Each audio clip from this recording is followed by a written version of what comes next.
Alrighty, g'day. Shelter FootyCast live from BackChat Studios. It's a Southern River band. Just a reminder off the top, shelterfootycast.com.au. That's our new website. You can find everything you need to know right there, Skeeter. If you need some direction, some maybe help on the keyboard, shelterfootycast.com.au. Someone can help you get there, can they, Skeet? Good morning. Good morning to you, Scully. Yes, we're heading towards a long weekend. Bit of footy news floating around, and it's not the full complement of games, but I'll tell you what, this is a pretty tough round to find winners beginning tonight, but a lot to get through, including the umpires, the mid-season draft, and the third WAFL side. Will it or won't it happen? There is a fair bit to get through. I'm looking forward to it. Sign up as a VIP of the FootyCast. You can sign up as a Scully tier, gets discounts on beers, gets you discounts on merch. It'll get you access to beers with the boys. Me and Skeeter will have a beer with you. Or you can join up as a Skeeter member. That's a slab or a carton or a case of Shelter once a month. You get free tickets to all Shelter Brewing Co. events. That's all the music events, everything you need to do there, Skeet. So make sure you jump onto shelterfootycast.com.au and you can find everything there. Now, Skeeter, let's get into this because there is some big stuff going on. Where do you want to start? Let's start local. WA third side. Over the last couple of days, we've seen reports coming out of Melbourne, so I don't know how true they are, but it's saying that the WAFC, the WA Footy Commission, has effectively poo-pooed the any possibility whatsoever of a third side, the 20th licence in the AFL, being here in Western Australia. I've been pushing the Southwest Stingers. I've heard Adam Papalea talking about it on 6PR. That sounds like it's dead in the water completely from what we're reading out of Melbourne. I'm not sure what the Victorian and Sam Landsberger, we may as well name names, unless he's gone back to a previous interview with Wayne Martin, who's the Commission chair, right, who I think is on that same train that there probably isn't a desire to get, from the Commission's point of view, a third AFL licence off the ground at the moment. There's no desire? Well, there's not a overwhelming push from certainly the Eagles and Dockers don't want a third club. Yep. Turning the economy of football into play here. You go, well, both clubs probably are still. I mean, Eagles are very wealthy. The Dockers have yet to have the ultimate success on field, but they're going well. They're going well financially. But I'm not sure why Sam Landsberger, where this sudden 20th licence with WA has become an issue, because I don't think anyone from the Commission, to my knowledge, has spoken in the last... There's certainly no quotes in his story, which begs the question that he's probably taken something from a month or so ago and used that to say that the WA Footy Commission isn't fussed about having a third team. Well, why aren't they? Why wouldn't you want a third team? Well, why would you want a third team? To expand the game and grow the game here in WA. It's the dollar. What they are bringing back into the game is, this is above my pay grade. The Footy Commission might not want it because it might stretch them out a little bit, but they should have something. But the Eagles and Dockers don't want it. For obvious reasons. Yeah, that's fine. But where do you... Which is the Commission? So the Eagles and the Dockers are the Commission. No, well, they own the licences. No, but if you ask the Eagles, if you ask Don Pike, and you ask Simon Garlick... of course. That's independent of the Commission. Don Pike would probably say get rid of Freo. Self-interest. Yeah. Self-interest, obviously. Yeah, exactly right. Less competitors. So everyone's very self-interested here. What about the WA footy community? Do you think they want it? Do you think people would go to games? Because isn't that what's important? I'm not sure they're going to go and line the streets and protest or I don't think there's a huge desire. I know you. And the other question is, where are you going to put it? There's Joondalup. No, not Joondalup. Not Joondalup or Midland. No, down south. That's 4 hours away. It's another state. Yeah, but why? Canberra's 4 hours from Melbourne, effectively, Skate. So where are they going to play? They're going to play at Optus, are they? No, they're going to play down south. Boutique Stadium. Okay, so how much is the Boutique Stadium going to cost? 15. I don't know. No, I'm sure. Let's be honest. If we're talking about, don't be so dismissive. Tell us how much the new stadium's going to cost. Who's going to fund it? I don't know. But I will put it back on you. And you spoke about the federal funding of Optus Stadium and that there's always money, right? They're talking about the Tasmania Stadium. There's always money for sport. And you get uptight and carry on about, people want it in education and health.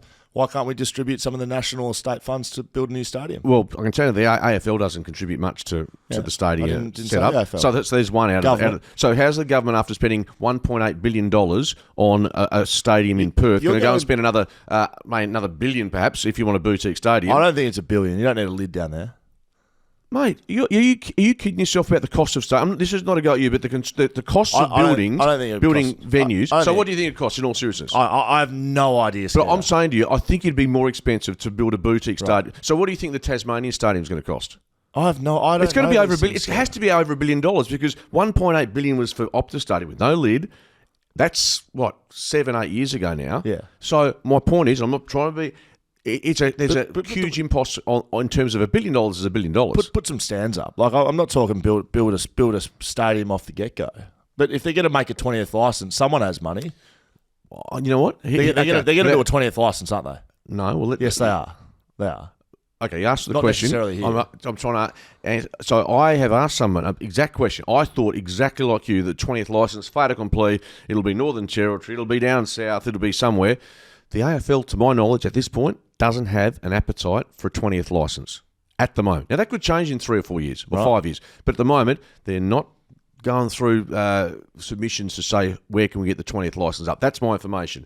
So whether that's true or not, remains to be seen. Obviously, as it stands now, with the 19th licence, broadcast requests and requirements come into play as well. So, you're going to have it in... When are you have it? In 2028? When's Tasmania coming in? 2020... Later this decade, yes. Anyway.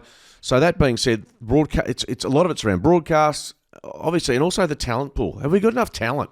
I mean, we've got Australia. Australia. Well, do you mean Australia? Yeah, I think so. Yeah, that's the paramount question. Do we have enough talent to ensure we have the 20 licences are going to be relatively competitive? I think we do if we go to a national reserves grade competition, and the state leagues like the WAFL, like the VFL, which would effectively become the national, but the SANFL, they become what they should be, which is a state league and not a reserve league for the AFL. But it's still the same pool of players you're drawing from. Yeah, I understand that, but the pathway will become different, and the reserve grade for the AFL will become an absolute cooking pot to breed talent. Right now, everyone's that self-interested across states. The WAF will look after themselves, the SANF will look after themselves, everyone else is looking after themselves.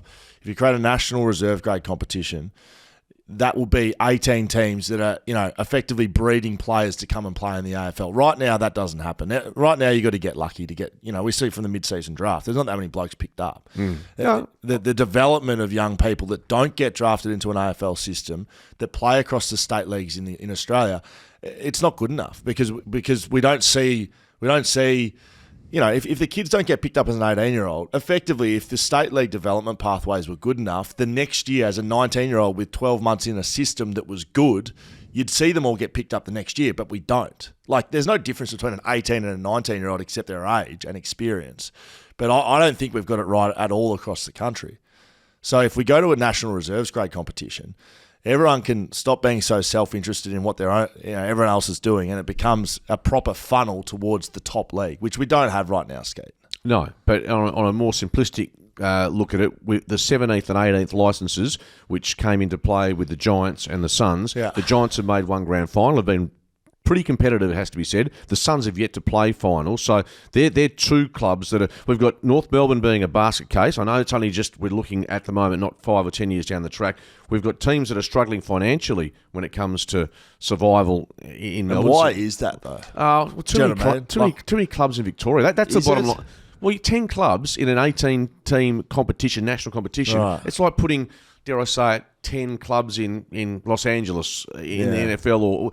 To my view, there's too many clubs. That's not going to change, though. I understand. There's no point banging your fist saying, reduce the Melbourne clubs. That's not going to happen. But I'm quite confident in saying, Scully, you and I, when we're sitting back in 10 years from now, I don't think there'll be a WA side, a third WA side in this city or in this state in the next decade. You may be. I probably think you're right, but it doesn't surprise me if the WAFC isn't pushing for that. So. No, it's not just them. There are others, including the Eagles and Dockers. I know you're saying they're owned by them, but as separate entities, and they, of course, you don't want more competition. By the same token, is it healthy for WA footy? I don't know. It's an argument to be had. Alistair Clarkson. Can he ever stay out of the... He's like the kid that ends up in the school principal's office every week. What's he said? Don't know. But the accusation or the report by Tom Morris, who broke the story, suggested there was vile language used towards the umpiring bench. Now, I saw 5+ weeks and 3 weeks. So he's got a 2-week suspended sentence for the homophobic slur. Yep. So was it homophobic? No, because of the homophobic slur, Right. he's got a suspended sentence. But if he has been found guilty of this, So what's happened though? What's he done? he's must have He's on the bench coaching. yeah, and blowing up at the umpires. I'm Right. guessing. So like every person in the history. No, but of it the depends. If I've called you, dropped a few F-bombs in there, and you're already on a suspended sentence, Clarko. Sorry, I mean, I don't know if I should be laughing or taking this seriously, but sometimes I think, Skate, like, are we? That's what I was asking. What did he say? Because I think it's sort of like. There's not too much. We've had this discussion before. There's not too much that you or I could say to each other that we'd be going to HR going, well, Mark Redding said this to me. Are we that fragile? No, I understand. I agree with you. But let's go back. Jeremy Finlayson has copped time 3 weeks. Yeah, so if then it goes up. No, you know where I sit on this. If it is discriminatory, right? If it is religious, if it is homophobic. But he did that already, Clarko. I know. Apparently. I understand. If that's a term that you regard as homophobic. That's a line for me. If you start discriminating against people, but if you start dropping F-bombs and C-bombs and I don't know. Like what could I say? What could I swear at you that you would ring someone up and be like, well, Will Schofield said this. There wouldn't be much. No. I mean, if it's family related, yes, we've set that line though. Why is this a thing if it's none of those things? But he has to put it this way: if he is abused from the bench, the umpires is a very soft. It's a very soft term, isn't it? Abusing people. No, the word that Tom Morris used was vile. Now, if that's the case, then it deserves to be investigated. If he is found guilty, there's no question. He'll be suspended for some period of time, whether it's 1 week, 2 weeks or more. He used a 2-word phrase after a decision went against the Kangaroos. I reckon I know. You know what I'd use? I reckon I know exactly one of them would be W, or it could be YC with a plural. Yeah, something. So it's something like that. Do you know what I mean? And we're laughing at this, and I understand people, but if it's discriminatory in nature, call me that every Monday morning. I bloody do. So we wouldn't have much of a fucking podcast, would we? Jeez. Anyway, so that's a bit of a differ. Two from two. We beg to differ. Bit of a watch and act. Holding the ball adjudication. I think we're both excited about this one. Sort of, maybe. No, I am. We were calling the game on the weekend. I said to you twice. He's done for holding the ball. No, he's got another 4 seconds to get rid of it. No, I'm serious. That to me was just staggering. Yeah. And I find it really. I think umpires have got a really tough job with seeing players through the congestion, etc. But this is, when I say it's a no-brainer, this is also going to be scrutinised this weekend because strap yourself in. Strap yourself in for the weekend. It's going to go way too far the other way. Yeah. Right, some bloke's going to get the ball. He's going to get touched. Hold the ball. Done. Hold the ball. There's going to be about 50 holding the ball. Did you see the 5 examples shown by the AFL? They sent out some. Was one of them Mac Andrews? I think so. I think you're right. Yeah, one was an Adelaide Crow bloke. Was one of them the Chesser one? No. Yes, Chesser. Yeah, Chesser was one. Was that holding the ball? It was they thought it should have been holding the ball. Right. And I looked at it a couple of times and went, wow, I thought that was a bit stiff, but did he try fend off, did he? His arm was free. So I think that is holding the ball. I heard, I was driving in here, Brenton Sanderson, been a head coach? Geelong. Yeah. Head coach. Yeah, I'm pretty sure he was head coach at Geelong. Was he? No.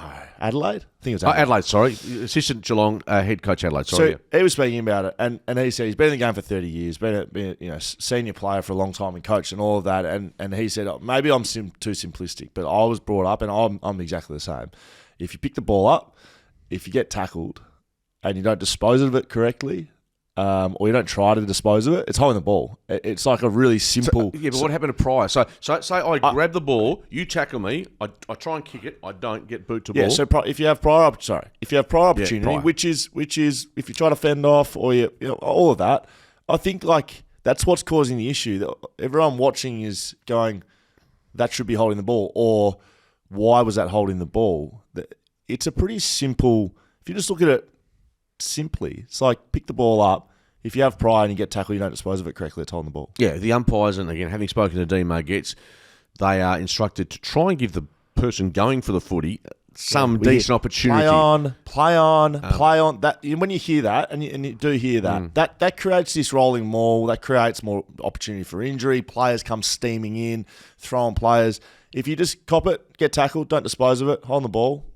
Spread out. But Scully, in all seriousness, if there are, say, 80 or 100 tackles or 120 tackles in a game, of those... You need pride. You need pride. Yeah, that's exactly... Yeah, you need pride. But, so, therefore, I'm saying this is still tough for the umpires because you're going to get this weekend where they either take it too far or it's a really tricky one, but I think it had to be addressed given the amount of time players were getting over the last weekend and prior to that. Can we just have a little whip around mid-season draft relevant picks a little bit? So number 1 pick, Geordie Payne, mid-forward from Tassie. He went to North Melbourne, so he's come out of that. What do they call it? It's a weird something league, like the development league or the leadership league or something. So he's out at Tasmania. You have no idea. No Richmond at number 2 took Jacob Blight, Peel Thunder, key back. Yeah, he's been good. I interviewed him before the state game for WA. He'd never represented WA before that time. So he was probably in the best 2 or 3 players for WA in that state game. He's a key defender. He's going to Richmond. Yep. And look, I'm not saying that he's going to be a superstar, but I think he'll play some senior footy very soon, primarily because of the injuries at Richmond. If you're in a mid-season draft and you're going to go to a club and these guys get a 6-month deal on rookie wages. So don't think these guys are and so living the dream. He's going to move to Melbourne, whatever he's on, right? But it's a 6-month portion. It's not. Say 60 grand's a rookie wage. He's not getting 60. He's getting 30. Oh yeah, it's so like he's going to be boarding. You'll go to the casino and you'll go to the casino and you're rolling the dice. But you know what? If you're in that position, you absolutely don't blame them one bit. If you had to pick a team, Richmond would probably be the one. That'd be good. Collingwood, if you're a sort of a taller forward, you might go in and play for a side that can really challenge for a premiership. I mean, that'd be an amazing opportunity. Jack Hutchinson is added by the West Coast Eagles. It's sort of a bit of his highlights. Takes a big hanger. Yeah. 190 centimetres tall. 22 years of age. Yep. So he's from the same club as... That's terrible. So he's from the same footy club as one of the draftees recently, Archer Reid. Okay. Archer Reid. So they're from the same local footy club. In Victoria. Yep. So he's come over. Jasper Skaith. Yep. I haven't seen a lot of him, but he was always thought highly of as a forward, and he's ended up at Hawthorn. Is that right? Hawthorn with pick 5. Yeah. So look, he's a forward of some note. And then the last one, we spoke to Hamish Brayshaw on BackChat on Monday night about this, and he said, I hope for the very best for this kid, but very selfishly as the captain of East Perth, if he doesn't go, I'll be quite happy he's a gun. With the very last pick of the mid-season draft, Darcy Craven, a small goal-kicking forward from East Perth, goes to the Brisbane Lions. He's very small. And I spoke to Hamish on Sunday night, and he said, look, he's been spoken about. And I dropped that on radio. I thought, it's a bit of a speculative one, but he took a really good hang on the weekend. Trent Cooper did an interview with him afterwards, and Angus Shoemaker, and he sounded like he was 12 and just it looked like he needed some media training. But it's a great story. I mean, he's a kid from the country. If he gets a chance to go over there and because Brisbane's obviously got so many injuries, if he can just get an opportunity, it'd be really exciting for him. And it's they're the sort of the nuggets you like to see come out of nowhere. And he kicked 4 goals against the Eagles earlier this season. Was good against Subiaco at times. But it's a big task. Come from Perth to Brisbane, as you say, he's for a country boy, so it's a huge move. Yeah. So Freo didn't take a pick, so they didn't free a list spot up. So they've got Seb Kuek, who's a long-term injury, but they're hoping to see some footy at him in the very back end of the year. And there's one more player that I can't quite think of right now, but they had 2 players that they perhaps could have put a line through, but they're not going to do that, and they didn't take anyone at the mid-season draft. Brisbane had 4 picks, by the way, with their massive run of ACL injuries, so they had to add some depth to their side. Let's keep moving. Will Schofield, Mark Redding's Shuttle FootyCast. Skeet, haven't talked too much Freo today, so let's start with their game. This is an interesting one. Alice Springs, Melbourne v Fremantle, Traeger Park. You ever played there? Yes. Yeah, I think I've played almost every ground possible. Yeah, I've been dropped from most as well, Skate. And just in brief, good place to play footy? Yeah, it's pretty special because you fly in and you see Uluru and you stay not too far away from it, really. Like it's about a half hour out of town. So, it is really good. Like I think Darwin and Alice Springs are pretty similar in terms of conditions. Perhaps Alice Springs a bit more hotter and drier than wet and hot, which is because obviously Darwin's higher. Going to be a really interesting matchup, this one, I've got to say. Like I don't know who goes in as favourites, according to your mates at the bookmakers, but there's some changes I think that's got to be made at Freo this week, given the way they played, but perhaps off a draw, maybe they don't. But Michael Frederick will have to come back in off his concussion. If he passes today's test, so which he probably would. Yeah, I mean, let's be honest. We don't know though, do we? He's more likely than not. So he comes back in. Yep. Neil Erasmus had 33 disposal in the Waffle last week. In the last Waffle game he played, he had 40. I think you got to... Does Matty Johnson have a spell? You got to give him a crack. Look, yeah, unfortunately. And we don't really...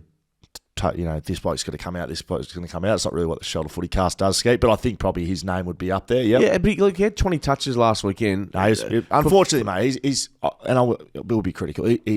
He's fumbling at the moment, and he's not disposing of it very well. So that's just a confidence thing. He's a great player. He's a high draft pick. He's going to be fine. But when you get yourself in that situation as a young player, it's really difficult to get yourself out playing at AFL level. Get back to the Waffle. Have your 30. Do what Neil Erasmus has done. Been best on ground for the last couple of weeks. Get some confidence, and you come back and you bring that to AFL. The only thing I would say with regards to comparing the two, both obviously get a lot of the footy, is that Erasmus's issue as well has sometimes been very good overhead, has been his disposal and his kicking efficiency at times, and I'm sure he's worked very hard at that. But for Matty Johnson, having watched him pretty closely the last couple of home games, at times gets the ball and instead of releasing the first option, he maybe thinks in his head whether it's take it on, but the teams they've played against, including Collingwood and Sydney, have just said not on my watch, and they've shut him down. So I've got no issue with him long term. He'll be fine, but that's just a little learning curve for him. People have been throwing Nat Fyfe's name up. I don't think he should be dropped. No. The kicking stuff comes up, but I don't really think he's... But we've talked about this. Where do you play him? Is he in your number one midfield group for say, the last 2 minutes of a game? I don't think he is. No, I don't. I think if you've got, say, Sean Darcy's fit and available, Hayden Young is in there, Andy Brayshaw in there, Caleb Sarong. Yeah. That's not to say that Nat Fyfe doesn't have a significant role during the course of the game. You're right. Yeah, I don't think they're playing him like it, but I think that Will Brodie, the role he played sort of underneath Dave Mundy. So Dave Mundy getting older, coming through the midfield a little less. He could run through there less. They basically swapped them in and out, and Will Brodie would play like 55, 60% of games, but he would come on and he'd be charging around. He'd be fending blokes off and really energised because he wasn't playing the minutes.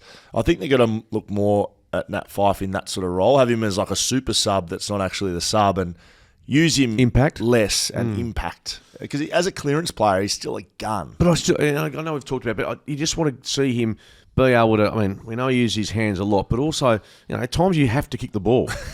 No, yes. You do. And I'll be honest with you, in the commentary box, I'm sure Dockers fans are going, when he's kicking, particularly at goal, it's like, it's, could anything could happen. And it just seems so strange for such a great player that you have this lack of confidence, and he has such a lack of confidence in his kicking skills. So, Freo off a draw, Melbourne off a St Kilda win. Previous to that, smashed by West Coast. Really hard to place these form lines, to be honest. I'm going to take Melbourne. I think they've got more scoring ability at the moment than the Dockers do, and for the Dockers to win, they need to open themselves up a little bit. I think they're moving it too conservatively and too concerned about defending behind it, which you have to do, of course, but I think they're too far on it. And it's not by handball, especially at Alice Springs. They tried to handball through Collingwood, and they just butchered it. Mate, they tried to do it against Sydney. That's the issue, and I was about to say, it is doing my head in, watching them at close range. And I know that's his style, and Jamie Graham has said... It seems obvious, though. What's that? Like, it's exactly what you're saying. You can watch and you can see it, so why is it not changing? It seems obviously frustrating. Maybe that's what they believe is their best method of moving the footy and breaking down other sides. But when their skills and their disposal by hand was so poor, particularly against Collingwood, even Justin Lomue said it was just that it can make you look second rate, and that's what they did. So look, I gather they're going to keep going down that path. The good news for them, of course, Lever's not there. They actually match up pretty well against Melbourne by and large. So but at Traeger Park, I sort of trust Melbourne more than I do Fremantle, but I absolutely believe Fremantle can win this game. So do I. Yep, so do I. They need to move the ball better, which is going to be difficult at Alice Springs. That's the only caveat. Is it a skinny ground? Is it? No, you're testing me now, Skater. I know what the bench looks like. We both go on Melbourne. Yeah. What about West Coast, St Kilda, Optus Stadium? Saturday afternoon game, 2:30. I'm working this one with Fox. I spoke to the producer yesterday, and he said, mate, I'll see you at 12 o'clock. I said, mate, it's bloody early for a 4:30 game. He said, mate, the game's at 2:30. I had no idea. So we don't see that too often here in WA, this sort of time slot, do we? No, but it's a big time slot for Melbourne now in terms of 4:35 their time. Yep. It's sort of a twilight game. And for us, I'll bring it on. I'd much rather have Saturday afternoon 2:30 than at night. Sunday nights are good. Nights are pretty good. Saturday night. Sorry, I was just saying Saturday night to myself to maybe have a couple of shelters. Yeah, possibly. Yeah, Sunday afternoon you can stick that in the bin. But no, I don't know how many times a team has been beaten by 99 points and will start favourites the next week. That's exactly what will happen with the Eagles against St Kilda. What's that say? It shows you how bad St Kilda's going. It shows how inconsistent West Coast is. And St Kilda, where they're tracking. I mean, we've been on this for a while. St Kilda are terrible. Yeah. Watch them win. You watch them win. Yeah, I know. Ross will be... But they do look a team bereft of confidence, the Saints. Look, I know this has been rolled out a lot. I think it's really risky. Matt Flynn played in the Waffle last week, his first game back, and everyone seems to think he's playing AFL this week. And I know. You're about to say... risky. I'm with you on that front. I mean, surely you get two back. How important he is, right? They've gone and got the ruckman they want. He's been injured. To bring him back against St Kilda...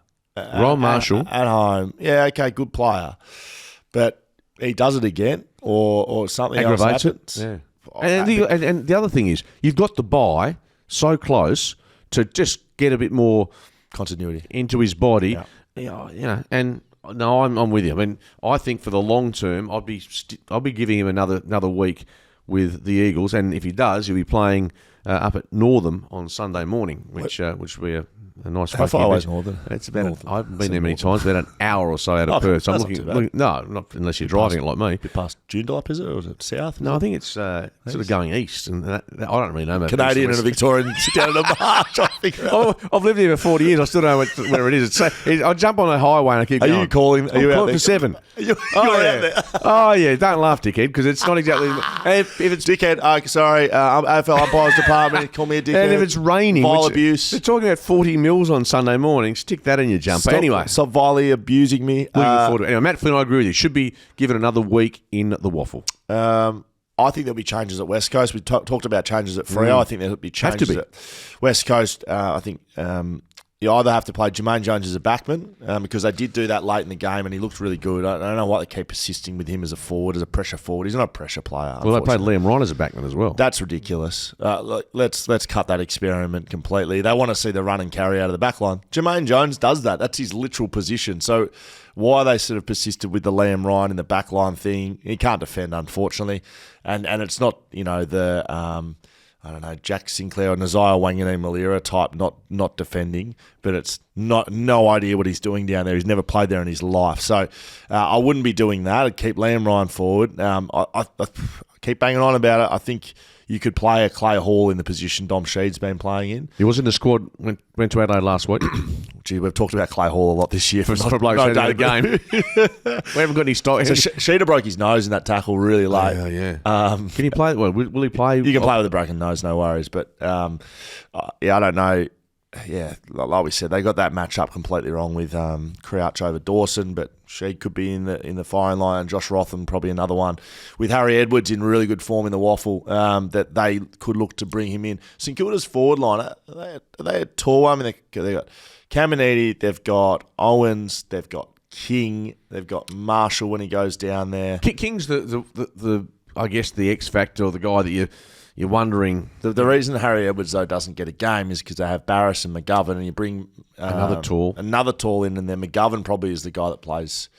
So, Harry Edwards is literally Tom Barris is in his position, is he vice captain or leadership group or whatever he is, and playing really good footy, Tom Barris, to be honest. So he's sort of sitting there as Harry Edwards going, well, I need a deeper matchup. Or another club. At some stage. It's not a bad shout, Skater. Who we got? I'm tipping the Eagles only because they are like lions at home and lambs away, and you expect them to come out and, suddenly they're doing things. They had concrete boots on at the Adelaide Oval. It was embarrassing to watch, so therefore they'll probably come out and play like Supermen. So we're playing picking West Coast? Yeah. They're favourites. They are favourites. That is outrageous behaviour. All right, Skate, let's keep moving. We've done Melbourne, Fremantle, Port Adelaide v Carlton on Thursday night. That's this evening at Adelaide Oval. As I told you before we started this podcast, Skate, I have not looked one 1 second of the matchups for this weekend. I'll give you some love. I'll give you some. There's no change for Carlton. Big news for the power of Arn Soldo and Charlie Dixon returned to the mix. But out.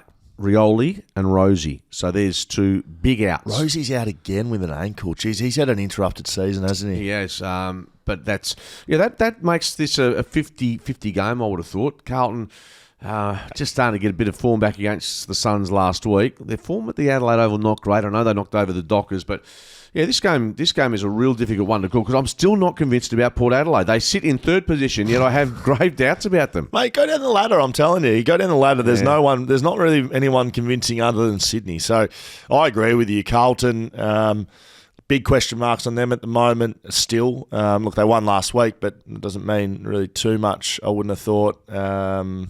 I'm going to take Port Adelaide at Adelaide Oval, Skeeter. I'm going to go with the home team for no other reason. I mean, no Rosie's significant, and so's Willie Rioli. 2 big outs, but Charlie Dixon comes back in. That's big for them. So I think Port Adelaide win this one. Yeah, they match up reasonably. Look, in terms of looking after the 2 big boys, Mackay and Curnow, Radagalia and Aaliyah, probably, you might tell me differently, but those 2 guys at least will have the job at some stage on either one of those players. Be a good game to watch Thursday night, at least. Like, it will be good to watch. Absolutely. And I think a bit of rain around in Adelaide will be slippery. It'll be a tough game. And so the midfield of Carlton, which shouldn't be dismissed with Cripps and Walsh and the like, they'll be in this game and they have to win, mate. They're sitting precariously just inside the 8. For a team that some had as premiership favourites or finishing top 4, they need to keep winning. You said you're maybe going home after this, maybe a bit of Skeeter time. House is cleared out. Does it remain for the whole, like, will you get to sit down and watch this one by yourself? Or no. My wife comes home from work and they'll come home. That's fine. But it's just nice to have just put the blinds down, just have a peace and quiet during the blinds down. Well, you know what I'm saying? Just have nothing. You got to sit there and watch some Netflix. What are you going to do? I don't know. It's great. I don't care. Well, I might do nothing. I'd be great unemployed. Anything to punt on? Or? There's on a Thursday. There's no the NBA's tomorrow, by the way. Any darts in Czechoslovakia? I think. Next game. Collingwood Bulldogs Friday. Look, I think most of these games are interesting ones in terms of matchup. So 3 force changes to Collingwood. Against the Dockers, Mason Cox, Brodie Myercheck and Joe Richard all injured. Jordan Agoe, a long time out at the moment. He's got another. You mentioned Pendlebury in that mix, weeks. did you? Pendlebury's out. No, I didn't mention, but he's out, isn't he? So they got a significant injury. They are up there with. I mean, Richard's probably at number 1, I'm guessing, but they have to be in the top 4 or 5 clubs that are just on their knees at the moment. Yep. And the Bulldogs, just a quirky story with Rory Lobb, who has reportedly requested a trade already. Had to go in and speak to Bevo because he's coming back into the side to play tomorrow night. Yeah, that's right. Because Bevo was out. Bevo said he was like a kid going in to see the principal, and he was sort of apologetic, and he said, "I'm committed here until the end of the year." Which means after the grand final, I'm out of here. This will be his 4th club when he leads the Bulldogs, by the way. So, as we spoke about on Monday, it always seems strange why he went there. But I half felt for Rory Lobb. Like, I don't know how that story gets out, whether that's his management or if it's good reporting or whatever it is. But like, imagine having to roll into the club and it's just filtered around that you don't want to be there anymore. Oh yeah, right? And then you've done a TikTok about 3 months earlier, and you're in. And he's in. Exactly. And they're going to play. Bevo would be like, fuck, why are we going to play this? But like, he'd be filthy, I reckon. But they'd all be trying to, softly. Tiptoe around it. So he'll play. Aaron Norton, luckily no ACL. We're thankful for that, but he'll be out for a little while. Ed Richards, I think, is out. He's been a pretty good player for them. And Anthony Scott was injured in that game as well. So they've got some changes too. Libba's still a little while away with those concussion injuries that he's been going through. So a lot of injuries, a lot of ins and outs. So we're going to see some changes here for Friday night footy, but I still think it makes for a good game. I think this one, I would have Collingwood if on the trust scale. Sydney number 1. Trust them.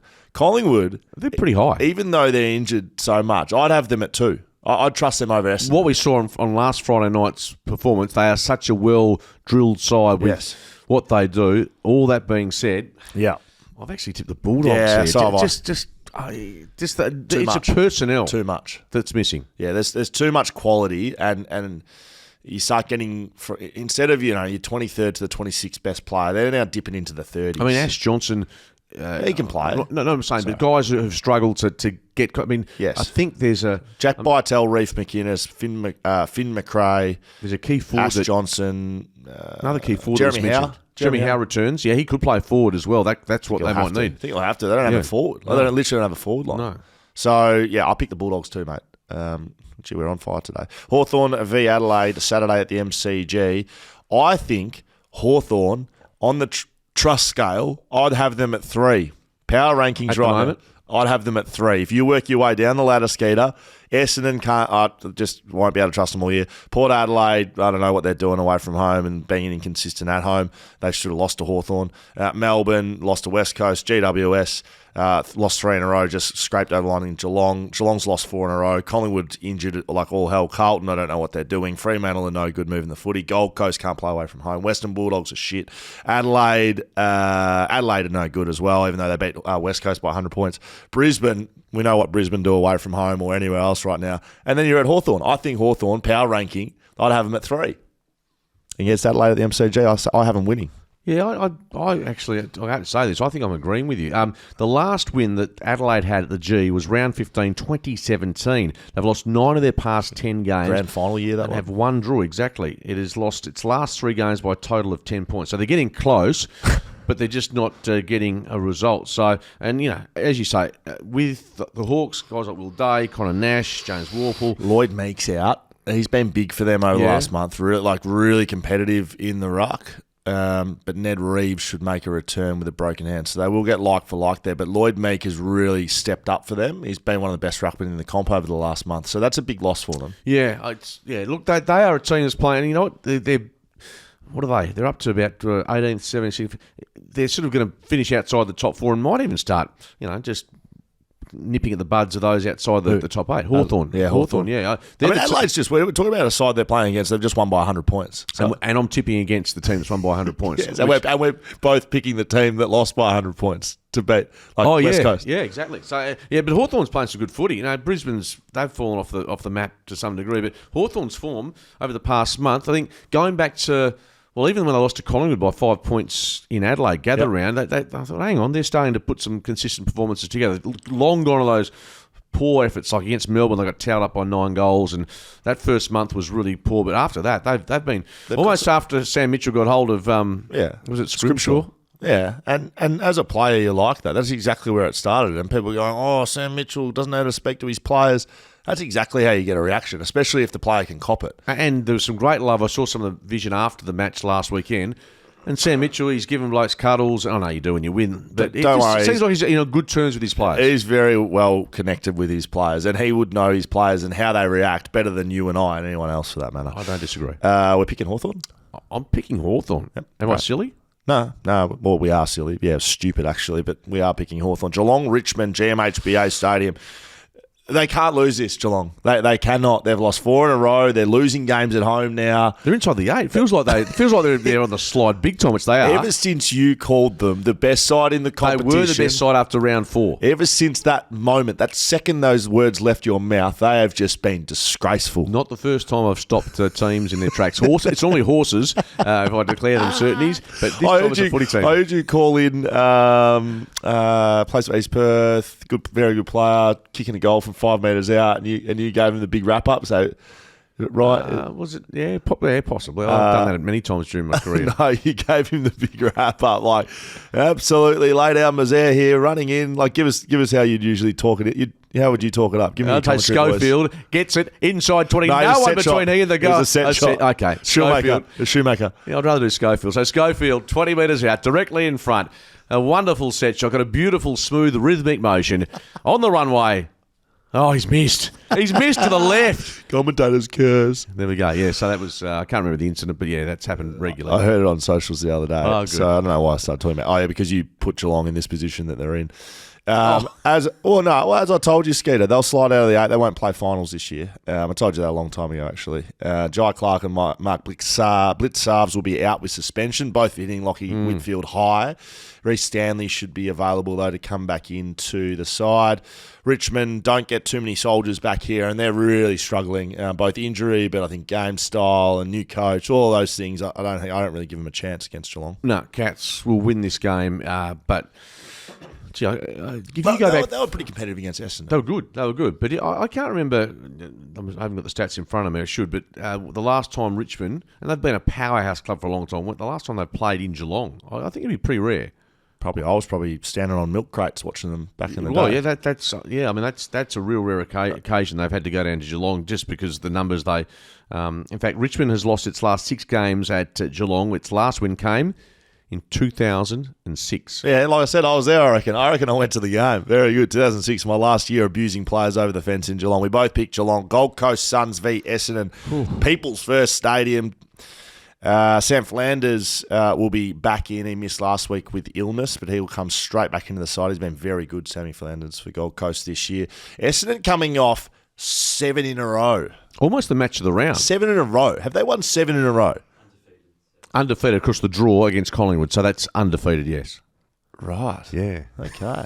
It's hard to get my head around that one. Coming in off 7-match unbeaten streak. Right. So you raise that flag, do you, if you get a draw? Yeah, unbeaten. Can't beat us. Yeah, I was right. I was rolling that with Brisbane until they lost.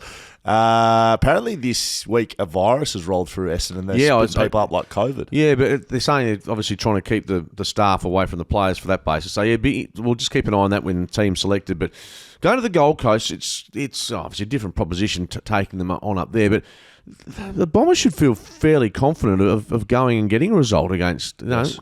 Who have the Gold Coast beaten up there? I know they've knocked over Richmond pretty comfortably, Adelaide earlier in the season, but who's the best side the Gold Coast Suns have beaten up there this year? That's the question. I don't know. No, nor do I. So I just thought I'd throw it up there. If we're talking about draws, though, West Coast have played like 7 of the top 8 right now. West Coast have had the hardest draw all year. Which seems bizarre under what they did last year, how they end up. Well, it's a little bit that, and it's a little bit of like who's in there. Like Essendon's in there that weren't in there. Well, that's the only side. Speaking of draws, the last time Gold Coast hosted Essendon at the venue on the coast ended a draw in 2020, and Essendon hasn't lost to the Suns, by the way, since round 1 2016. 7 wins and a draw, average winning margin 34 points. So we're picking. You know, some teams match up well. I've tipped the Suns in the paper, but I'm sort of. I could get to Sunday morning and think to myself, nah. As I'm driving up to Northam, no, I'm going to change my tip here to Essendon.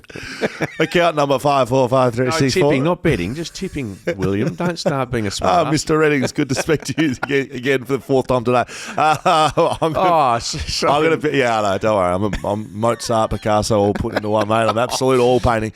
Pot calling kettle. Gold Coast Suns. I'm picking them as well at home. The Suns, yeah. I'm picking the Suns at home, but Essendon could definitely win. There's teams with buys this week. Didn't know that. Brisbane, GWS. Have you across anything that's happening in the sphere of AFL? No, but I sound like I am. Brisbane, GWS, North Melbourne, Sydney. They're all on the buy. Rest up, fellas. Yeah, North Melbourne are no good. Giants need a breather. Sydney are just smoking the pipe, one out, one back, just going, how good's this? In fact, they lead by about 6 lengths, albeit we've just gone past the Maribyrnong side of the Flemington Racecourse, and Brisbane are cooked. Gone. Do you think Chad Warner could be back home in Perth, maybe just catching up with a few people? He has been, and he's left. Okay. So he had his birthday here. He came to watch his horse run, but it got scratched. And now he's gone back and he said, I plan on playing with Sydney when they win the premiership, be it this year or next. So he's not planning on coming home anytime soon. We'll see what happens if some contracts start getting put on the table. When Freo straight into some listener and user feedback, Skeeter. Will Schofield, Mark Redding, Shelter FootyCast. All right, this is coming out of YouTube, I believe, and keep those emails coming through. We've got a few to get through today and really appreciate them, so keep sending them in. FootyCast at backchatstudios.com.au if you want to ask Skeet or I a question. Sometimes we need some guidance for the show, so we'd like it. When Freo need to win a game, they go into a mode that resembles modern footy, and they generally outscore their oppo. They have one of the best midfields in the comp, but they are constrained by a late 2010s game style. Look at what St Kilda have turned into since Ross the Boss, please note apostrophes used ironically, so the boss, has taken over the reins. They can't score, and the 666 rule hobbled his defence. Sorry, I'm reading these. You should need to put these before. Read, horrible to watch footy, quagmire-ish game plan, right? So now they're back to square one after being a team that was building and knocking on the door of finals under Brett Ratton.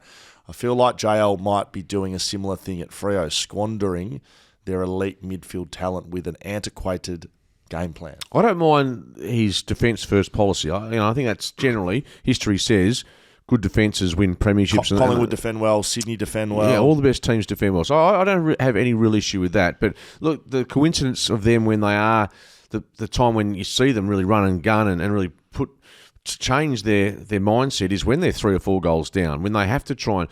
So how do you try and implement that element in your game when the game is evenly balanced or even you're in front, as opposed to seemingly at times being so intent on stopping the opposition? It is a mindset, and it is coaching, the way you move the footy.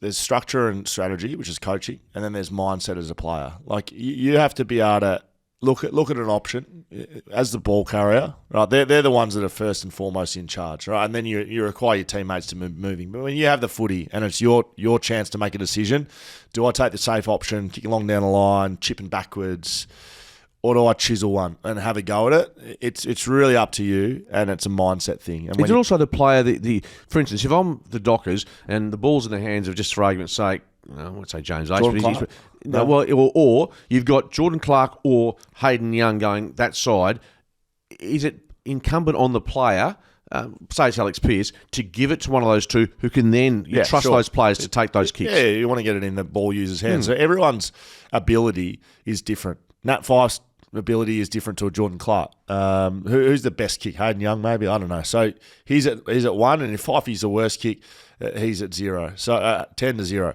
So all the way in the middle is the rest of the side. You want to get the ball into the hands of the best ball users, but you want to make the right decision. If kicking it backwards 20 metres gets it to Jordan Clark, who's a good user, well, you're not in a better position, are you? So you need to take it upon yourself to be able to hit those kicks, and then that comes back to training and all those things. And just quickly, I also think if the Dockers have been trying to play more up-tempo, one element has been missing at times, and that is the skill level. Handballs, and if you can't handball to a teammate 4, 5, 6 metres away, or whatever the case may be, you turn the ball over, your players are obviously caught out of position. The turnover makes you look as if you haven't defended properly. So you need to be able to execute, be it handball, which the Dockers use a lot and at times over the top, or by kicking, need to get those targets right. We saw Collingwood at times, bang, bang, bang. They hit targets. They were down on personnel, but you still trusted them moving the ball. They handball a lot, Collingwood, but they hit their targets. You're spot on. Great point, Skeeter. There was another point around Freo's game style as well, maybe being more aggressive, but exactly what you just said.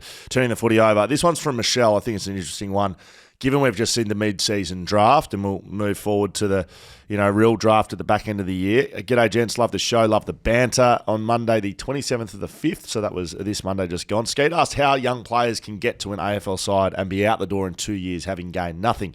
Scully replied that it's 90% attitude, etc. Mentioned how he himself was not the most skilled but managed to hang around the club for 14 years. Lads, there are 2 types of draftees, minimum. This is from Michelle. Number 1, the kid who all through his junior footy days had obvious skill. Depending on which junior footy club they were part of, they may have been a big fish in a little pond. Opportunities were always given to them by parents with connections and or coaches who could see their own names up in lights. They have been told their entire footy career that they are talented and they'll go places as long as they keep showing their talent. The trouble is these kids think this is enough to keep them at the top level because they're naturally talented. The rules have never applied to them. They didn't have to listen and learn because they know it all. These are the kids that quite often don't quite make it at AFL level. Number 2, the kid that has always worked hard at his footy. The games and opportunities didn't always come their way, but they wanted to go further. So they were always the first at training and the last to leave. On field, they shine because they have some great skills, but they love what they are doing and they give it their all. They are football sponges and leap at everything that comes their way. Sometimes they don't make it because their circumstances at the club aren't right. Then there are freaks like Harley Reid. That's from Michelle. That's her take on the way kids get drafted. Yeah, I reckon there's an element of truth in a lot of that. There's some others as well. Yeah, there's some other. Yeah, there's a lot of truth in that, and there's different circumstances. I mean, in brief, you're right. Some kids have had, always had the skill, get to a club, AFL level, and they're just not mentally or whatever it is equipped to put their head down and bum up. They're not used to having to grind it out. So look, she makes a lot of good points. I don't disagree with much at all. But yeah, there's different circumstances. You might have things like, you might arrive at a club and you might have an illness in the family which affects you your well-being. Things happen with young men, and obviously some develop quicker physically, some develop even slower in maturity. So there's a melting pot of different ingredients, as you would know, to make sure that you survive at a footy club. There's one trait that all greats have, and all players that are able to manage their time longer at an AFL club, and that's competitiveness. If you aren't competitive, you can't last at an AFL club. And some kids genuinely are not competitive. They're pretty happy to be there.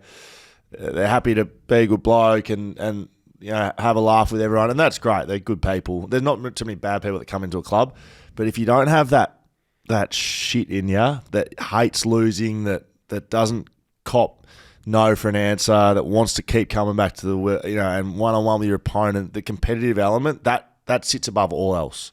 Best players I ever played with, most competitive people, like Chris Judd, highly talented, so competitive. Harley Reid, guarantee, so competitive. Yes, they have the talent and the skills and all of that, but their competitive element overrules everything other than that. Skeeter, that's all we've got time for. We've got a couple more emails there, but we'll get to them on Monday. Thanks for being a part of the show. Shelter FootyCast on socials. ShelterFootyCast.com.au. Find everything there. VIP stuff, social media, merch, beers. Get your stuff done. I don't know what else to do. Skeeter's going home to shut the blinds and do whatever he does back at home. Don't make it sound like I'm some creep sitting at home by myself. I'm going to chill. That's what you are. You're going to chill.